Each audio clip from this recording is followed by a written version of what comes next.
ಕರ್ನಾಟಕ ರಾಷ್ಟ್ರ ಸಮಿತಿ ಪಕ್ಷದ ವತಿಯಿಂದ ಯಾದಗಿರಿಯ ಶ್ರೀ ವಿದ್ಯಾಮಂಗಲ ಕಾರ್ಯಾಲಯ ಸಭಾಂಗಣದಲ್ಲಿ ಕಲ್ಯಾಣ ಕರ್ನಾಟಕ ವಿಮೋಚನಾ ದಿನಾಚರಣೆಯನ್ನು ವಿನಯ ಪ್ರಿಯ ಕುಮಾರಿ ಭರತನಾಟ್ಯ ಕುಮಾರಿಯೊಂದಿಗೆ ಪ್ರಾರಂಭಿಸಲಾಯಿತು. ಯಾದಗಿರಿ ಸಾರದರ ವಲ್ಲಭಾಯಿ ಪಟೇಲ್ ರವರ ಪುತ್ಲಿಗೆ ಮೆರವಣಿಗೆ ಮೂಲಕ ಮಾಲಾರ್ಪಣೆ ಮಾಡಿ ವೇದಿಕೆಯಲ್ಲಿ ಪ್ರಾಸ್ತಾವಿಕವಾಗಿ ಭಾಷಣವನ್ನು ಮಾಡಿದರು. ಯಾದಗಿರಿ ಜಿಲ್ಲಾಧ್ಯಕ್ಷ ಶ್ರೀ ಜಗನ್ನಾಥ್ ಎಸ್ ಚಿಂತನಹಳ್ಳಿ ಅವರು 12ನೇ ಶತಮಾನದಲ್ಲಿ ಕಲ್ಯಾಣ ಕರ್ನಾಟಕ ಶ್ರೇಯೋಭಿವೃದ್ಧಿಗಾಗಿ ಬಸವಣ್ಣವರು ಪಣತೊಟ್ಟು ಸಮಾಜದ ಏಳಿಗೆಗಾಗಿ ಶ್ರಮಿಸಿದರು. ಈಗ ಕೆಆರ್ಎಸ್ ಪಕ್ಷದ ಗೌರವಾಧ್ಯಕ್ಷರಾದ ಶ್ರೀ ರವಿ ಕೃಷ್ಣಾರೆಡ್ಡಿ ಅವರು ಕಲ್ಯಾಣ ಕರ್ನಾಟಕ ಸಮಗ್ರ ಅಭಿವೃದ್ಧಿಗಾಗಿ ಪಣತೊಟ್ಟು ಪ್ರತಿ ಹಳ್ಳಿಯಲ್ಲಿ ಪಕ್ಷದ ಸೈನಿಕರನ್ನು ಹುಟ್ಟು ಹಾಕುತ್ತಿರುವ ನಿಜಕ್ಕೂ ವಿಶೇಷ ಎಂದು ತಿಳಿಸಿದರು. ಕೆಆರ್ಎಸ್ ಪಕ್ಷದ ಯಾದಗಿರಿ ಜಿಲ್ಲಾ ಉಸ್ತುವಾರಿಗಳು ಹಾಗೂ ರಾಜ್ಯ ಸಂಘಟನಾ ಕಾರ್ಯದರ್ಶಿಗಳಾದ ಶ್ರೀಮತಿ ದೀಪಮನ್ನೂರು ಅವರು ಮಾತನಾಡಿ, ಯಾದಗಿರಿ ಜಿಲ್ಲಾದ್ಯಂತ ಸಾರ್ವಜನಿಕರಿಗೆ ಸಿಗಬೇಕಾದ ಸೇವೆಗಳು, ಸೌಲಭ್ಯಗಳು, ಮೂಲಭೂತ ಸೌಕರ್ಯಗಳು ಸಿಗದಂತಾಗಿದೆ.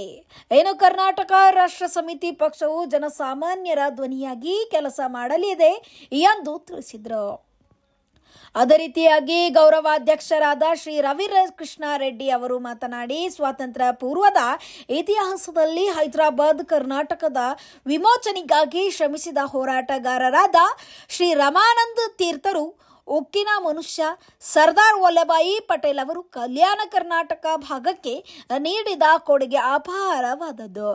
ವೀಕ್ಷಕರೇ, ಕಲ್ಯಾಣ ಕರ್ನಾಟಕ ಭಾಗದಲ್ಲಿ ವಂಶ ಪಾರಂಪರ್ಯ ರಾಜಕಾರಣ, ಕುಟುಂಬ ರಾಜಕಾರಣದಿಂದಾಗಿ ಕ್ಷೇತ್ರದ ಅಭಿವೃದ್ಧಿ, ಜಿಲ್ಲೆಗಳ ಅಭಿವೃದ್ಧಿ ಅಸಾಧ್ಯವಾಗಿದ್ದು, ಮುಂದಿನ ದಿನಮಾನಗಳಲ್ಲಿ ಕರ್ನಾಟಕ ರಾಷ್ಟ್ರ ಸಮಿತಿ ಪಕ್ಷದ ಸೈನಿಕರು ಮುಂದಿನ ಎಲ್ಲಾ ಚುನಾವಣೆಗಳಲ್ಲಿ ಗ್ರಾಮ ಪಂಚಾಯಿತಿ, ಜಿಲ್ಲಾ ಪಂಚಾಯಿತಿಯ ತಾಲೂಕು ಮತ್ತು ಪಂಚಾಯಿತಿ ಪಟ್ಟಣ ಪಂಚಾಯಿತಿಯ ನಗರಸಭೆ ಸ್ಪರ್ಧೆ ಮಾಡುವ ಮೂಲಕ ಕಲ್ಯಾಣ ಕರ್ನಾಟಕ ಭಾಗದ ವಂಶ ಪಾರಂಪರ್ಯ ರಾಜಕಾರಣಕ್ಕೆ ಮುಕ್ತಿ ನೀಡಲಿದ್ದಾರೆ ಎಂದು ತಿಳಿಸಿದರು. ಅಂತವರನ್ನ ನಾವು ಯಾರನ್ನೂ ಕೂಡ ದ್ವೇಷಿಸಬಾರದು.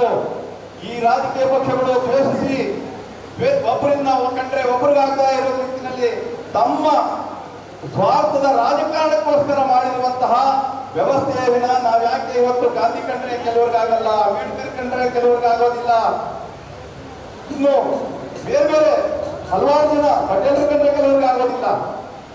ಆ ರೀತಿಯ ಮನಸ್ಸುಗಳನ್ನ ನೆಹರು ಕಂಡ್ರೆ ಕೆಲವರಿಗೆ ಮಾತಾಡಿದ್ರೆ ನೆಹರು ಕಂಡ್ರೆ ಆಗೋದಿಲ್ಲ. ಯಾಕೆಂದ್ರೆ ಅವ್ರು ಯಾರು ಕೆಲಸ ಮಾಡಲಿಲ್ವಾ, ಮಾಡಿದ್ರು, ಅವರದೇ ಆದಂತ ರೀತಿಯಲ್ಲಿ ಅವರು ಕೆಲಸ ಮಾಡಿದ್ರು. ಈ ಸ್ವತಂತ್ರ ನಾಡನ್ನ ತರೋದಕ್ಕೆ ತಮ್ಮದೇ ಆದಂತಹ ರೀತಿಯಲ್ಲಿ ಕೆಲಸ ಮಾಡಿದವ್ರಿಗೆ ನಾವು ನಿಜವಾಗ್ಲೂ ಗೌರವ ಕೊಡ್ತೀವಿ ಅಂದ್ರೆ ಅದು ಕರ್ನಾಟಕ ರಾಷ್ಟ್ರ ಪಕ್ಷ ಮಾತ್ರ. ಇಲ್ಲಿ ಯಾವುದೇ ರೀತಿಯ ಭಿನ್ನ ಅಭಿಪ್ರಾಯಗಳ ಇಲ್ಲದಂತೆ ಯಾವುದೇ ನಾಯಕರಿಗೂ ಕೂಡ ಆ ರೀತಿಯ ಭೇದ ಭಾವಗಳನ್ನ ಮಾಡದೆ ಇಲ್ಲಿ ನಾವು ಅವರನ್ನ ನೆನೆಸ್ಕೊಳ್ತಾ ನಮಿಸುತ್ತಾ ನಾವು ಮುಂದೆ ಸಾಕ್ತೀವಿ ಅಂತ ನಾವು ತಿಳಿಸ್ತಾ, ಈ ಕರ್ನಾಟಕ ರಾಷ್ಟ್ರ ಸಮಿತಿ ಪಕ್ಷದ ಮುಖಂಡರನ್ನ ಏನು ದಾರಿ ಹಾಕೊಂಡಿದ್ದಾರೆ ಕೃಷ್ಣಾರೆಡ್ಡಿ ಅವರು, ಅವರ ಪಥದಲ್ಲಿ ಕರ್ನಾಟಕ ರಾಷ್ಟ್ರ ಸಮಿತಿ ಸಾಗುತ್ತೆ ಅನ್ನುವಂತಹ ವಿಚಾರವನ್ನ ನಿಮಗೆ ನಾವು ಎಲ್ಲ ಗಮನದಲ್ಲಿ ಇಟ್ಟುಕೊಂಡು ಮುನ್ನಡೆಯೋದಕ್ಕೆ ನಾವು ಬಂದಿದ್ದೀವಿ. ಹೌದಾ ಅಲ್ವಾ? ಈ ಸಂದರ್ಭದಲ್ಲಿ ರಾಜ್ಯ ಕಾರ್ಯಾಧ್ಯಕ್ಷರಾದ ರಘು ಚಾನ್ಗೇರಿ, ರಾಜ್ಯ ಉಪಾಧ್ಯಕ್ಷರಾದ ಸೋಮನಾಥ್ ಸುಂದರ್, ಕೆಎಸ್ ರಾಜ್ಯ ಪ್ರಧಾನ ಕಾರ್ಯದರ್ಶಿ ರಘುಪತಿ ಭಟ್, ರಾಜ್ಯ ಜಂಟಿ ಕಾರ್ಯದರ್ಶಿ ಎಲ್ ಜೀವನ್, ರಾಜ್ಯ ಸಂಘಟನಾ ಕಾರ್ಯದರ್ಶಿಗಳಾದ ರಘುನಂದನ್ ಜೆಪಿ ಆನಂದ್, ರಾಯಚೂರು ಜಿಲ್ಲಾಧ್ಯಕ್ಷರಾದ ರಾಘವೇಂದ್ರ ಕಂದೂರ್, ರಾಜ್ಯಾದ್ಯಂತ ಪಕ್ಷದ ಪದಾಧಿಕಾರಿಗಳು, ಸೈನಿಕರು ಉಪಸ್ಥಿತರಿದ್ದರು.